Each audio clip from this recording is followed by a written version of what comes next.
What's going on, you guys? Petplatypus here, and it's time for another installment of my top 10 anime and manga of all time. And this one is the other tie for the number 3 spot, and that is Avatar: The Last Airbender.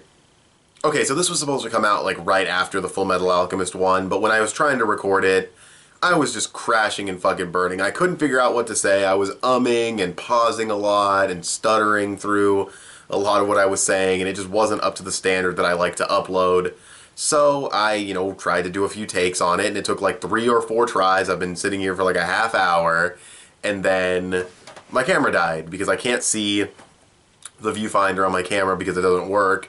So I could not see that the battery was low and that it died while I was recording. So that was terrible, and then I had to scrap that recording too, and that was the one recording that was going really well. So I was just like, fuck it, rage quit on this fucking video for now.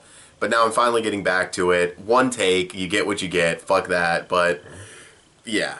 So, Avatar: The Last Airbender. Well, I guess I should start off just from a technical aspect. This series is absolutely amazing. Like, just flat out starting off with the amazing shit. Like, the animation is beautiful. It still holds up today. It still looks absolutely incredible.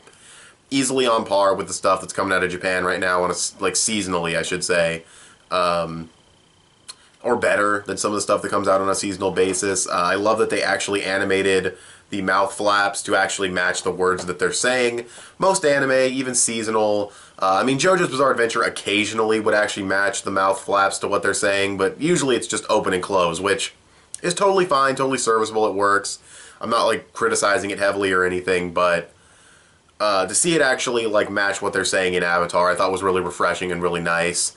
But yeah, the animation, absolutely beautiful. The audio side is just as good. The voice acting is insanely well done by everyone involved. I would say Aang's voice actor is probably the weak link early on, but he's not bad by any means. He still does a great job, and over the course of the series, he really does become one of the standout performances. Katara's voice actress also is one of the standout performances, as well as Dante Bosco as Zuko. I want to give their names, but I'm not. I think Katara's is Mae Whitman, I believe, and I'm not too sure about the other characters, but they all give absolutely fantastic performances. And the characters they give these performances, the characters that are, I fucking completely lost my way of wording that. Basically, the characters that go with the voices are just as good as well, but I'll get to that when I'm done with the technicals. Like I said, no fucking takes. You get what you get. Where was I at? I just talked about the voice work. So yeah, the music and the sound design, again, top class. The music's great. It's all very unique. Instruments, all instrumentally done with, like, I wouldn't say, maybe it's orchestrated, maybe not, but it's just, I'd probably say yeah, some of it's definitely orchestrated, some of it's done on old school instruments. But yeah, the comedic music works, the dramatic music works, the sad music works. It's all phenomenal. It's all Asian influenced, and you feel the philosophy of the series, you feel the culture in the music. It's absolutely wonderful. And then you've got the bending, which also kind of ties in with the animation. It's all real martial arts, which is completely badass and awesome.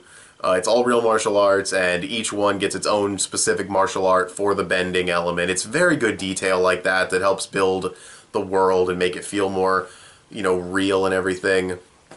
And it is a very real world with really good world building, and yeah. But to get a little bit more into it, talking about the characters, again, the voices go to these characters so perfectly, and the performances need to be top-notch, because these are top-notch developed characters with really good backstories, really good comedic timing. I like how I went from, like, dramatic backstories to comedic timing, whatever. Really good, just everything that has to do with these characters. Like, I can't think of any character in the series that I just do not like. I love Sokka, I love Katara, I love Aang, I love Zuko, I love fucking Uncle Iroh, of course. You guys know how much I love Uncle Iroh. Toph's like my favorite character, I would say. Toph or Zuko, or maybe tied, for my favorite characters in the series. And, yeah, but like I said, great side characters, Uncle Iroh again, but there's other side characters as well. And yeah, some great villains like Azula. Azula's like top 10 villains in anime and manga, easy. And then you've got the Fire Lord himself, played wonderfully by Mark Hamill, who always loves to fucking give his over-the-top performances. But yeah, like I said, the characters are great, the action is great, just everything about this series is fucking fantastic. The story as well is very interesting, it feels planned out, it's a nice trilogy.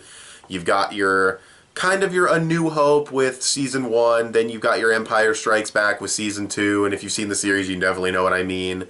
And then you kind of have your Return of the Jedi with Season 3, except I wouldn't say, because the thing about Return of the Jedi is that a lot of people say it's not as good as the second season.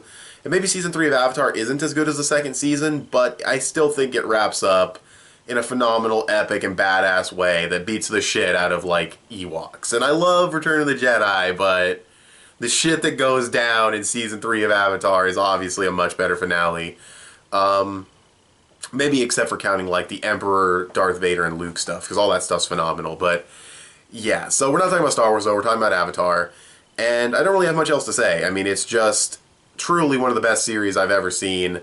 I said I couldn't compare it to Fullmetal Alchemist much in my other video, or I kind of implied that they aren't really comparable, but they sort of are from a structure standpoint. You've got a little over 60 episodes, you've got the big finale that incorporates a lot of characters. It wasn't the finale of Avatar, but I think you know what I mean.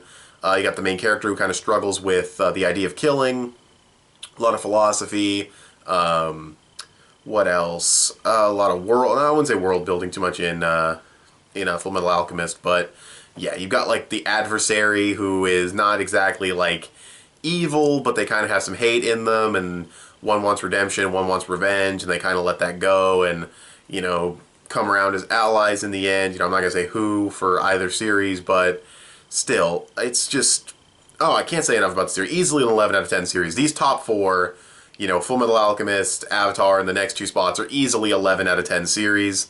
So yeah, but I've said everything I need to say about this series. It's absolutely fantastic. So I'm just trying to think if there's anything. I mentioned the philosophy. I mentioned my favorite characters. I'm trying to remember, make sure I mentioned everything. Pretty much. If there's anything else, you know, comment down below. But yeah, that's pretty much all I have to say. Love Avatar. Highly recommend it if you haven't seen it. Everything on my top 10 is recommended, but especially these top 4 or 5. So yeah. Thanks for watching this video.